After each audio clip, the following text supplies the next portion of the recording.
आवरून टावका पोचला वेडिंग लोकेशनला. तिथे अशी शानदार रांगोळी काढली होती बाहेरच्या कोणीतरी. हो, कारण आमच्या अख्ख्या खानदानात कुणाचं इतका चांगला अक्षर नाहीये. बघा काय गड दिसतायत दोघं. ॲज ए आत्या मी लग्नात काही काम तर केलं नाही, पण नवरा नवरीला सूर्याची योग्य ती दिशा दाखवली. आणि मग घरच्या जावयांसोबत बसले लिंबू सोडा पीत. लिंबू कलरची मी दिलेली साडी नेसली आईने. मस्त दिसते का नाही? आणि फायनली जी गोष्ट करायला आम्ही लग्नात येतो त्यासाठी थांबलो. वरात. नात्यांमधले सगळे रुसवे फुगवे विसरून लहान मोठ्यांपासून सगळे नाच येत असो वा नसो बिंदास नाचतात. हे माझी मोठी बहीण आधी नाही बोलली होती. अय हिला गॉगल कुणी दिला रे? आता ऐकत नसते पोरगी. मग मुलाच्या आईसोबत मस्त फुगडी घातली आणि मग गोऱ्या गोऱ्या गालावरी चढली लाजची लाली ग पोरी नवारी आली. स्वतःचं लग्नाचं वय झालंय तरीही शून्य लाज असल्यामुळे माझा फालतूपणा सुरू झाला. याच्या त्याच्या कपड्यात अक्षता टाकून झाल्यानंतर जेवायला गेलो. आईस्क्रीम तर जे काय हाणलंय ना भाई. नवरा नवरीला आशीर्वाद दिले आणि आमच्या सारख्या रडत असलेल्या मातोश्रींना शांत करून आणि सगळ्यांना बाय बोलून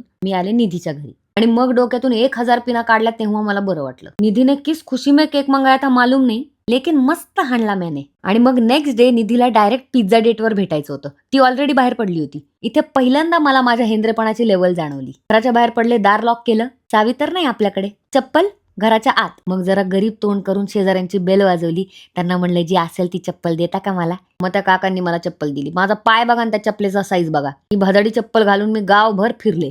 माझ्याबद्दल हळहळ वाटण्याच्या ऐवजी निधी माझ्यावर हसत होती. मग तिथून निधी मला डायरेक्ट चावीवाल्याकडे घेऊन गेली. 5-6 चाव्या बनवल्या तिने. आणि एक नवीन गोष्ट पण केलेली आहे. न्यू पेस्टल कलरची नोज रिंग गाईज. आणि मग फायनली एक्सप्रेसवेचं कुत्र्याच्या ऐगत ट्रॅफिक क्रॉस करून तुमचा भाई पोचला मुंबईत. चला झोपतो आता. Okay bye.